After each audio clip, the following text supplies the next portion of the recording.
গোপীনাথের সেবা করো। তখন গোবিন্দ মহাপ্রভু নির্দেশ পালন করে বিবাহ করলেন। বিবাহের পর উপযুক্ত সময়ে তার একটি পুত্র হলো। পুত্রের নাম রাখলেন গোপীনাথ। তাহলে কটা গোপীনাথ?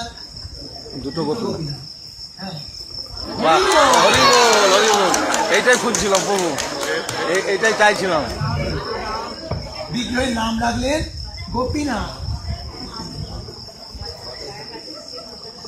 তো এবার কি হলো, গোপীনাথের ছেলের জন্ম হওয়ার পর গোবিন্দ তার স্ত্রীকে হারালেন, স্ত্রী মারা গেল। তাহলে প্রথম নিঃস্ব কি? স্ত্রী মারা গেল। বিয়ে করতে চায়নি, কিন্তু বিয়ে করলো। বিয়ের পর স্ত্রী মারা গেল। স্ত্রী মারা যাওয়ার পর ছেলে, একটা ছোট ছেলে, ছেলে কি সামলাবে না গোপীনাথের সেবা করবে? এই করতে করতে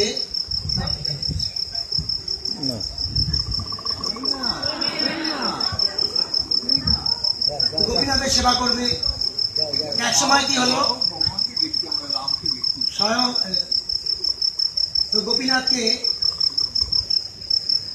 নিয়ে সেবা করতে লাগলো। ছোট ছেলে গোপীনাথ সে বাগান থেকে ফুল তুলে নিয়ে আসে, চন্দন বেটে দেয়, ফল আমান্য করে দেয় গোপীনাথের সেবা করার জন্য। তো 5 বছর যখন বয়স হলো,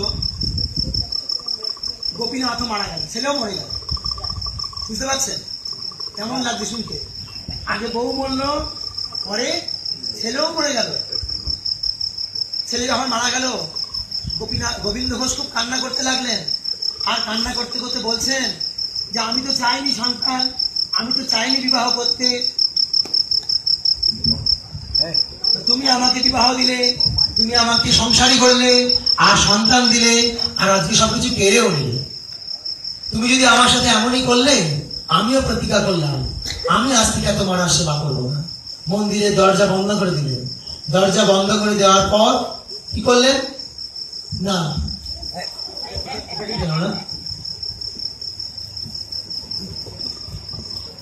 দরজা বন্ধ করার পর তিনি কি করলেন না,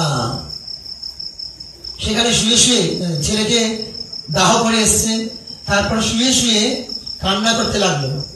ঠিক সেই সময় বিগ্রহ গোপীনাথ গোবিন্দ ঘোষকে বলছে ভেতর থেকে, গোবিন্দ গোবিন্দ আমার খুব খিদে পেয়েছে, সারাদিন তো ভোগ লাগাইনি, আমার খুব খিদে পেয়েছে, আমায় কিছু খেতে দাও। গোবিন্দ